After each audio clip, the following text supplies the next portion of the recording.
L'hebdo politique. Bonsoir, bienvenue dans l'hebdo politique numéro 3. Vous êtes sur Radio Sensation et ce soir je reçois Driss Etazaoui, conseiller municipal, vice-président à la politique de la ville de l'Agglo d'Évreux, porte de Normandie. Chaque dimanche à 18h, c'est l'hebdo politique.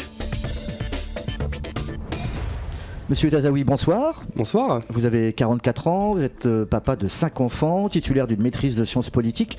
Vous êtes élu du MoDem.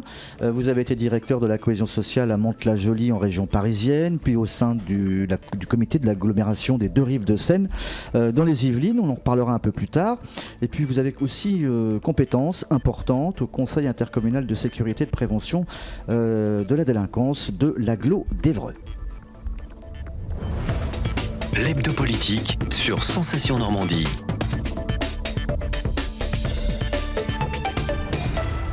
Une première question qui pourrait paraître comme une boutade, à en croire certains de vos amis politiques, à n'en pas douter, Driss Etazaoui aurait pu être de gauche. Comment vous le prenez ? Bon, écoutez, en tout cas, ce qui est clair, c'est que je ne le prends pas comme une insulte si on considère qu'être de gauche, c'est d'avoir une part d'humanité et être soucieux du quotidien de nos concitoyens. Si être de gauche, c'est privilégier un certain nombre de valeurs de la République, telles que la fraternité et l'égalité, j'ai pas de difficulté à pouvoir me revendiquer de gauche. Mais le choix ne s'est jamais présenté ? Non, j'ai votre carrière politique. Absolument pas. Mon choix était centriste, parce que je voulais pas être enfermé dans un carcan. Voilà, ouais. Donc je suis centriste, parce que je pense qu'effectivement il y a des talents à droite comme il y a des talents à gauche, qu'il y a des bonnes idées à droite comme à gauche, et puis il y a aussi probablement des cons à droite et à gauche, donc je crois que les écuries politiques ne sont pas l'apanage d'un profil type.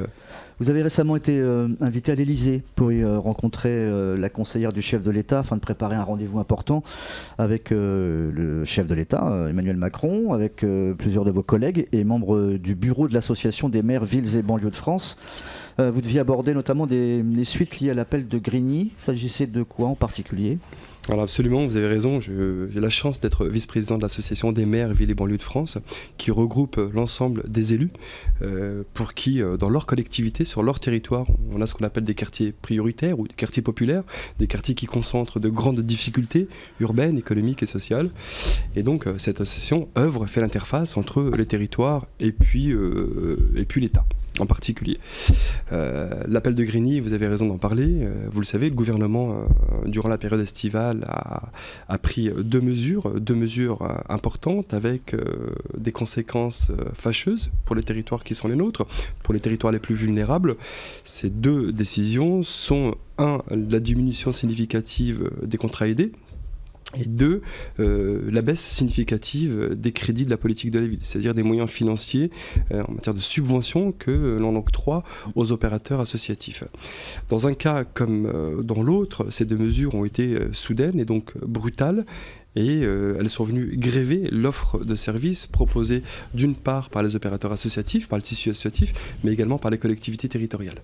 Et donc nous avons souhaité tirer l'alarme avec mes collègues de l'association des maires, villes et banlieues de France, et nous avons signé aux côtés de 150 élus de France et de Navarre un appel, un manifeste à l'attention du président de la République, lui disant quelles seraient les conséquences si effectivement la question des contrats aidés n'était pas revue à l'aune des territoires les plus vulnérables et donc des territoires qui en ont le plus besoin.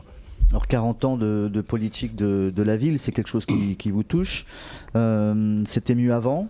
Il y avait le plan en rue lancé par Jean-Louis Borloo. On avait eu beaucoup d'espoir. Et qu'est-ce qui n'a pas marché dans certains quartiers ? Et pourquoi ça marche dans certains quartiers et pas dans d'autres ? Alors, si j'ai employé l'expression « c'était mieux avant », je pense que tout de suite, je passerai pour un vieux con. Donc, je ne dirais surtout pas que c'était mieux avant. C'était peut-être autrement avant. Vous parlez de la rénovation urbaine impulsée par Jean-Louis Borloo, notamment la création de l'Agence nationale pour la rénovation urbaine.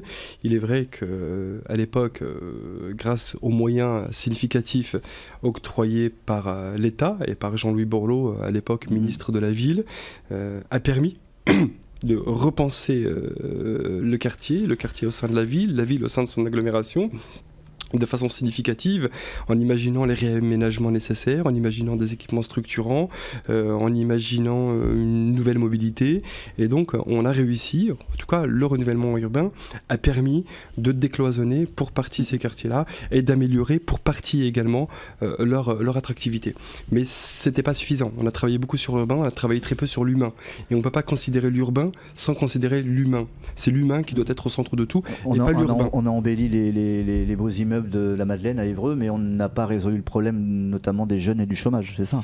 Oui, alors absolument, vous avez raison sur ces quartiers-là, sur le quartier de la Madeleine d'Évreux, qui est quand même un quartier qui fait 17 000 habitants, qui est carrément une petite ville dans la ville. Le taux de chômage est 2 à 3 fois plus important que sur le reste du territoire, le reste du territoire de la ville ou même de l'agglomération. Et donc, je vous le disais tout à l'heure, les problématiques sont concentrées sur ces quartiers-là. Mais au-delà de l'emploi, il y a quand même une première gageure, celle que nous avons à relever, qui est celle de la République, c'est celle du peuplement. C'est comment on fait ensemble pour diversifier le peuplement sur ces quartiers-là. Voilà, on peut plus se contenter d'avoir des cages d'escalier où est-ce qu'on a des concentrations de pauvreté, où est-ce qu'on a des concentrations ethniques qui font progressivement de nos quartiers des ghettos. Et il faut absolument qu'on puisse, imaginer des logements à taille humaine, et 2, au sein de ces logements, donc au sein de ces boîtes, il faut travailler sur l'humain et faire en sorte que le peuplement soit une réalité. Et faire coexister finalement c'est la fameuse mixité sociale, mais une mixité culturelle également sur ces quartiers-là. Et ça, c'est tout le pari de la République demain. Le ministre de la Cohésion des Territoires a dit s'engager aux côtés du ministre du Travail pour, entre guillemets, sanctuariser les contrats aidés dans les territoires les plus vulnérables. Ça veut dire quoi? Plus d'écoute et moins d'argent ou... Alors, c'est quand même les victoires que nous avons remportées. C'est une petite victoire et je pense tout de même à l'ensemble des autres territoires qui ne sont pas des quartiers prioritaires, qui ne sont pas les quartiers populaires, pour qui la question des contrats aidés sera une vraie difficulté. Je pense par exemple à un président de club de foot sur l'agglomération d'Évreux qui m'appelle et qui me dit qu'il a du mal à trouver le sommeil parce qu'il a 250 gamins.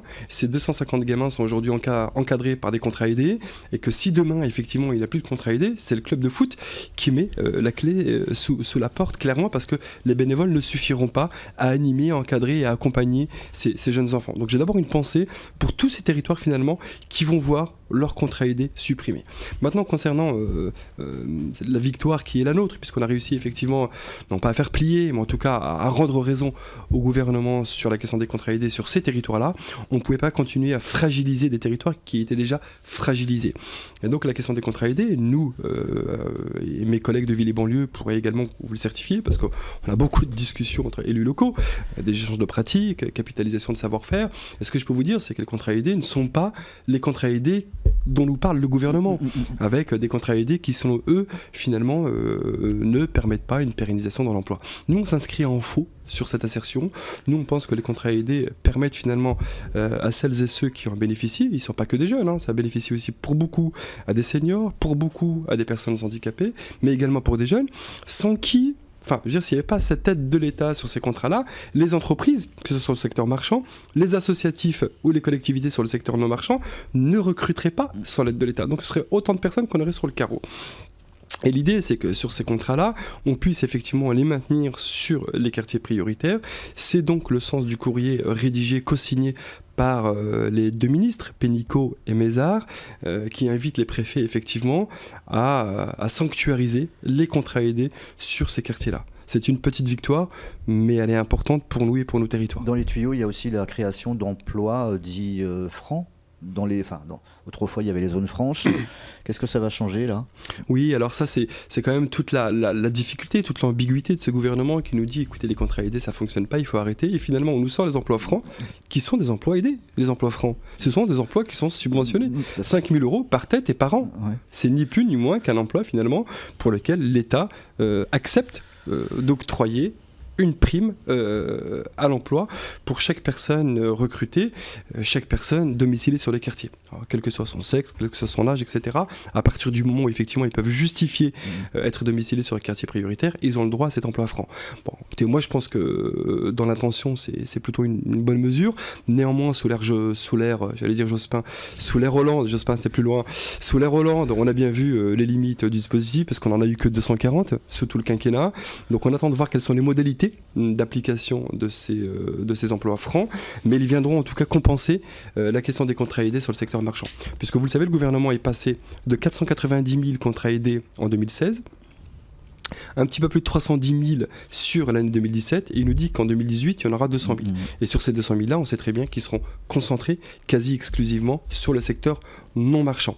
Donc de venir compenser sur le secteur non marchand des emplois aidés, en quelque sorte. Bon, écoutez, moi sur le principe, pourquoi pas, attendons de voir quelles sont les modalités d'application. Est-ce qu'on doit croire certaines mauvaises langues politiques qui disent que la suppression des contrats aidés avait déjà été dans les tuyaux sous l'ère Valls et Hollande? En tout cas, ce qui est clair aujourd'hui, c'est que c'était pas dans le programme d'Emmanuel Macron. Donc c'est pour nous tous une surprise.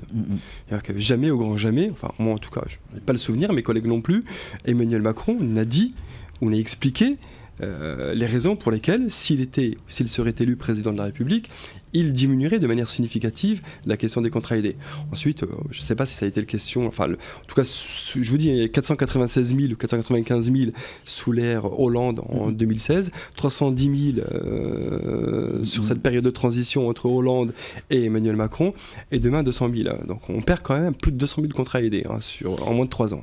Il y a eu récemment un rapport des comptes au niveau de la région Normandie qui disait que le département de l'Eure en particulier dépensait beaucoup trop pour le social et pour les aides, notamment pour le RSA. Ça, c'est encore un cheval de bataille qui revient pour la droite. Est-ce que c'est une image qu'il va falloir un jour arrêter de mettre devant les yeux d'un certain électorat et un certain public, parce que certains s'en servent à dessein et des fois pour des mauvaises raisons. Le social ne plombe pas les finances de tous les départements de France, enfin en tout cas dans l'Eure. Oui.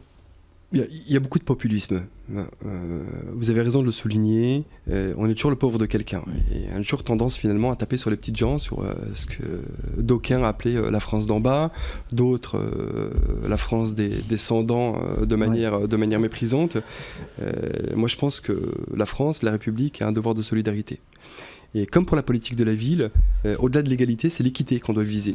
C'est-à-dire qu'on ne doit pas donner la même chose à chacun, mais qu'on doit donner à chacun en fonction de la situation qui est la sienne. Voilà. Et une fois qu'on a intégré ce principe de solidarité qui doit tous nous muer les uns les autres, écoutez, je pense que l'autre valeur qui est celle de la fraternité ne s'en portera que mieux. D'accord. On passe tout de suite à la deuxième partie de cet hebdo politique. L'hebdo politique. Retour avec Driss Etazaoui, conseiller municipal et vice-président de la politique de la ville de l'Aglo d'Évreux, porte de Normandie. On va continuer notre cheminement au travers des questions qui sont d'ordre national mais qui touchent au plus près certaines communes. Le gouvernement a demandé récemment au préfet, je cite, d'être attentif à l'aide apportée aux associations. Donc est-ce que c'est un flicage de plus ou est-ce que c'est l'opportunité de ne laisser vivre que les assos dites utiles? On commence déjà à cibler certaines associations qui ne font pas de bruit, etc. Je crois qu'il y a un principe de réalité qui est que les collectivités, les bailleurs de fonds, je pense aux villes, aux départements, aux régions, si les associations mais également grévaient les budgets des maires, on le saurait, quoi. Non mais à Évreux, le budget associatif c'est 2,5 millions d'euros. Donc c'est quand même important dans le budget d'une collectivité territoriale. Ouais, il a probablement diminué, mais je suis incapable de vous dire de combien il a diminué. Mais il a diminué parce que les dotations baissent également. Parce qu'on a fait le choix aussi de ne pas augmenter la fiscalité. Alors quand on fait le choix de ne pas augmenter la fiscalité, parce que c'est un choix de campagne, eh ben, vous jouez sur les dépenses. Et donc naturellement, vous réduisez les dépenses. Et j'en reviens à la question que vous posez. Je ne pense pas que ce soit un flicage. Quand l'argent s'amenuise, quand les moyens se font de plus en plus rares, je crois qu'on a tous une obligation liées à l'évaluation des opérations que nous portons. Et nous devons dire dans quelle mesure est-ce que les financements que nous sollicitons, que les associations en particulier sollicitent, permettent une plus-value sur les territoires qui sont les leurs, sur les champs d'action qui sont les leurs. Et je crois que l'évaluation n'est pas seulement une obligation légale, mais elle doit être pour chacun d'entre nous une obligation morale. Que fait-on du moindre euro qui nous est consenti dans la manière de l'utiliser? Est-ce qu'il est bénéfique? Dans quelle mesure il l'est? ou est-ce qu'il ne l'est pas, et auquel cas on change son fusil d'épaule. Vous le voyez, vous, au jour le jour, vous êtes au contact du milieu associatif sur Évreux en particulier. Vous avez aidé, je crois, d'une façon assez spectaculaire, une association. Vous avez mis 400 € de votre poche, pratiquement, pour envoyer des enfants à la piscine. Est-ce que c'était un geste politique ? Ouais, alors vous allez peut-être pouvoir me dire que c'est ma fibre de gauche qui ressort sur le sujet. Mais c'était une association sur la Madeleine ? Non, c'était pas une association. On avait une difficulté puisqu'on a une piscine sur un quartier prioritaire qui est la piscine de la Madeleine. Voilà, c'est une piscine sur laquelle en période estivale on n'a pas beaucoup d'entrées. Et puis donc le maire, dans une approche gestionnaire, à juste titre, hein, il est comptable de l'argent du contribuable. Dit est-ce que pour une dizaine de personnes sur une pleine période du mois d'août, est-ce que ça vaut la peine de maintenir la piscine ouverte ou pas, quoi. Bon, une fois qu'on décide de la fermer, il faut aussi proposer des solutions, proposer des moyens, quoi. Parce qu'effectivement, il y a des questions liées à la mobilité. Et on a tout plein de gamins sur le quartier de la Madeleine pour qui, peut-être que se rendre d'un point A à un point B, c'est difficile parce qu'on a une deuxième piscine qui est en centre-ville. Donc voilà, moi j'ai juste voulu accompagner effectivement les enfants qui le souhaitaient à se rendre de chez eux, du quartier de la Madeleine, à la piscine du centre-ville. Mais finalement, il n'y a pas eu de nécessité, puisque le maire, dans sa sagesse, a su aussi écouter, et donc il a laissé la piscine ouverte sur cette période-là, et donc les gamins ont pu en profiter sans que je débourse un rond finalement pour mes tickets de bus. D'accord. On sait que vous n'êtes pas dans la politique des amis, vous ne faites pas la politique politicienne, etc. Est-ce que justement ce genre de geste, ça vous conforte dans l'idée de faire la politique juste et autrement ? Quand je dis que vous n'avez pas des amis dans la politique, on en parlera tout à l'heure avec le préfet de l'Eure, est-ce que c'est une façon de faire de la politique juste et humaine ? La politique, c'est la quête du pouvoir. Mais la quête du pouvoir comme un moyen et non une finalité. C'est-à-dire que vous ne recherchez pas le pouvoir pour l'avoir et pour vous en gargariser, mais vous cherchez le pouvoir justement pour pouvoir, pourquoi pas, présenter ou proposer des tickets de bus parce que votre indemnité de mandat le permet, et vous dites tiens, ça peut servir à quelque chose d'intelligent pour ceux qui n'ont pas. Quand je vous disais tout à l'heure que finalement il fallait une politique d'équité plus qu'une politique d'égalité, on est un petit peu sur ce sujet-là. Et donc, quand vous vous engagez, votre souhait, c'est d'être utile. Alors après, on peut s'engager ailleurs qu'en politique, d'ailleurs. Hein. Vous, en face de moi, vous êtes engagé dans le tissu associatif, c'est très bien. D'autres le sont également, je l'ai été aussi. Chacun trouve son engagement et chacun trouve son utilité. Parce que je crois que ce qui est important, demain et dans nos vieux jours, c'est d'avoir le sentiment d'avoir vécu et de ne pas s'être contenté d'exister. C'est ça, le sujet. Et moi, j'ai envie de terminer mon mandat en me disant que j'ai fait des choses utiles. Voilà. Et de pouvoir croiser les gens demain sur le marché et ailleurs, la tête haute, en leur disant j'ai fait ce que j'ai pu. Est-ce que c'était utile, justement, c'est un peu paradoxal, d'avoir voté la fermeture d'un établissement scolaire ? Nous, on ne vote pas la fermeture d'un établissement scolaire. Vous faites allusion au collège Pablo Neruda. Oui.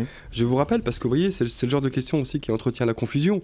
Les collèges sont de la compétence du département et pas de la municipalité. Donc c'est le département qui fait le choix, pour un certain nombre de raisons, de fermer un collège. Très bien, mais vous n'y êtes pas opposé ? Je ne suis pas opposé.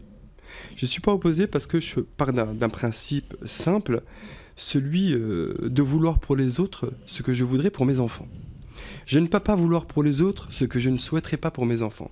Le collège Pablo Neruda est un collège où la mixité sociale est totalement absente. Totalement.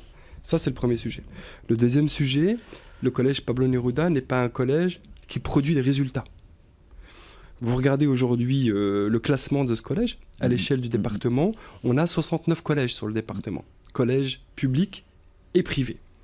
Pablo Neruda, sur 2 indicateurs, le taux d'obtention au brevet corrélé au taux de mention. Sur ces 2 indicateurs-là, Pablo n'est pas classé 30e, il n'est pas classé 50e, il n'est pas classé 60e. Pablo Neruda est classé 68e. Pourquoi je voudrais que les enfants des autres aillent dans un établissement là où je ne voudrais pas que mes enfants, mes propres enfants, aillent? Vous comprenez ? Donc après, j'ai pas la science infuse, le sujet est tellement sensible, et je comprends aussi un certain nombre de parents d'élèves qui souhaitent le maintien de ce collège. Je l'entends, et d'ailleurs je les invite même à se battre Je leur dis, vous avez raison, vous y croyez, vous faites comme moi. C'est-à-dire que vous avez un combat, allez jusqu'au bout. C'est comme sur l'accent des contrats aidés. On a eu gain de cause parce qu'on a été au charbon, parce qu'on s'est battu. Et vous avez raison de vous battre. Parce que, chevillé au corps, vous avez une conviction. Mais en même temps, je ne partage pas cette conviction. Qu'est-ce qu'on va leur proposer à la place ? Un autre établissement flambant neuf ou... Alors, on va leur proposer plusieurs établissements. Des établissements qui fonctionnent bien, des établissements qui produisent des résultats. C'est le collège Paul Bert, en plein centre-ville d'Évreux. C'est le collège de Navarre. C'est le collège Jean Jaurès, là où il y a ma fille. C'est aussi le collège, pour petite partie, le collège Politzer, puisque c'est 30% Navarre, 30% Paul Bert, 30% Jean Jaurès et 10% au collège de Politzer. À côté de ça, et la municipalité, parce que nous, une fois que le département prend sa décision, on doit aussi réfléchir à la manière dont on va accompagner les élèves sur les compétences qui sont les nôtres, et en particulier le transport.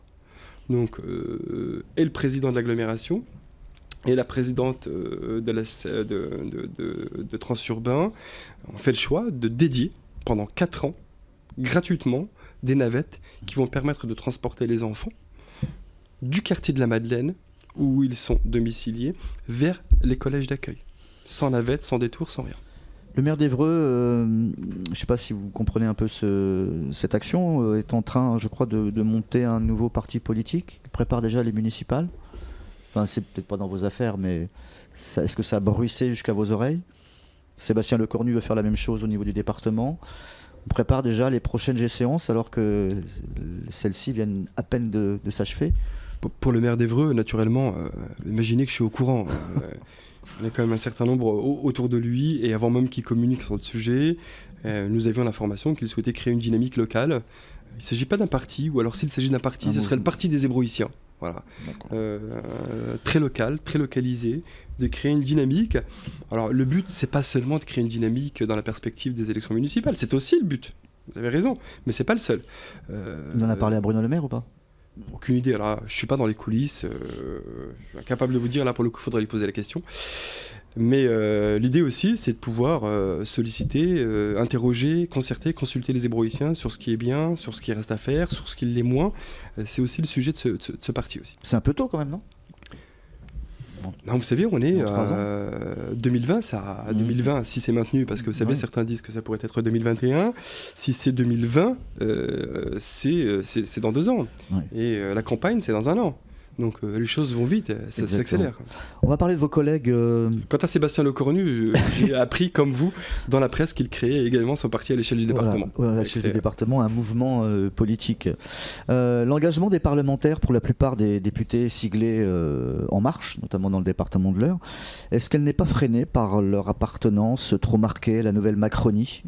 Que peuvent vraiment faire ces élus au sein d'un territoire rural ou d'une ville de moyenne importance ? Est-ce qu'ils ont encore véritablement un pouvoir ? En tout cas, pour le moment, on suit le mouvement. Alors, moi, je veux croire qu'ils ont une importance parce qu'ils représentent le peuple quand même au sein de l'Assemblée et qu'ils portent la voix des territoires. Je l'ai vécu dans le combat sur la question des contrats aidés, sur la baisse des dotations et des subventions de par l'État. Je les ai et les uns et les autres interrogés. Et je les ai et les uns et les autres sollicités. Certains ont répondu présent, avec beaucoup de volonté. D'autres ont répondu présent. Et puis, il y en a certains qui étaient aux abonnés absents. Mais les uns et les autres, c'est important, enfin en tout cas pour ceux qui ont répondu présent sur ce combat-là, puisqu'ils étaient concernés, je veux dire, ils le vivent sur leur territoire et sur leur circonscription. La question des contrats aidés, prenez la première circonscription, c'est 2 quartiers prioritaires, c'est le quartier de la Madeleine et le quartier de Netreville. La deuxième circonscription, celle de Fabien Goudefard, c'est le quartier de Navarre aussi, quoi. Donc, que ce soit Fabien Goudefard, mais également les sénateurs Moret et Duranton, je peux vous dire que pour ces 3-là, c'est bien de le dire quand c'est bien, pour ces 3-là, ils sont montés au créneau, ils ont écrit, ils ont interpellé le ministre, le Premier ministre, et donc je pense que c'est autant de gestes qui, lorsqu'ils sont démultipliés à l'échelle de l'ensemble des parlementaires, ou d'un grand nombre de parlementaires, permettent effectivement d'obtenir la petite victoire qu'on a obtenue sur le maintien des contrats aidés sur ces quartiers-là. Donc non, ils ont leur importance. Et une dernière chose, puisque j'ai eu le congrès, l'université d'été du MODEM, Et effectivement, avec ma famille politique, sur cette question-là, j'étais pas tout à fait raccord. Et donc, ça a été, pas conflictuel, mais ça a été quelque peu tendu. Et je leur ai dit qu'à nos amis, on doit la vérité. Et donc moi, je suis venu leur apporter une vérité sur la question des contrats aidés, sur la question des quartiers prioritaires. Donc vous savez, on peut être au sein d'une même famille politique et avoir quelques divergences, quoi. Le tout étant de pouvoir se le dire, de pouvoir s'en parler, et ensuite d'en tirer les enseignements. Vous êtes d'origine marocaine ? Absolument. Petite question un peu personnelle. Mohamed VI, roi du Maroc, a ordonné récemment une enquête sur le dysfonctionnement de l'aide alimentaire qui a provoqué malheureusement le décès d'une quinzaine de personnes à Essaouira. Est-ce que le gouvernement marocain a mal à sa pauvreté ? Alors, c'est compliqué comme question. Mais... Oui, non, mais c'est une question qui mériterait du temps pour être développée, pour parler de la situation du Maroc et des classes, et des différences de classes dans mon pays natal. Ce que je peux vous dire, c'est que le roi du Maroc a pris aussi une décision, peut-être qu'elle est passée inaperçue, mais il a limogé 5 ministres et 3 hauts fonctionnaires. C'était il y a 2 mois. Il y a 2 mois. Pourquoi ? Parce que dans les fiches de mission qui étaient le leur, en termes d'aménagement, les choses n'avaient pas avancé, ce qui avait valu au roi d'ailleurs des contestations dans la région du Rif, avec des importantes manifestations. Donc le roi, ni une ni deux, et d'ailleurs dans le discours du trône, il a eu des mots très forts, en disant aux élus locaux aussi, aux ministres et aux élus locaux, en leur disant, attendez, ce qu'attend de vous la population, c'est un investissement total et sans faille. Et ceux qui failliront à cet investissement devront en subir les conséquences. Et croyez-moi, après le discours du trône, 4 mois après, il limoge des ministres et des hauts fonctionnaires de manière à donner l'exemple. Pour ceux qui restent, croyez-moi, ils vont faire attention. Monsieur Etazoui, merci d'avoir accepté notre invitation. On espère vous retrouver très bientôt. C'est la fin de cet hebdo politique. Vous pouvez le retrouver en podcast sur notre site radiosensation.fr. Chaque dimanche à 18h, c'est l'hebdo politique.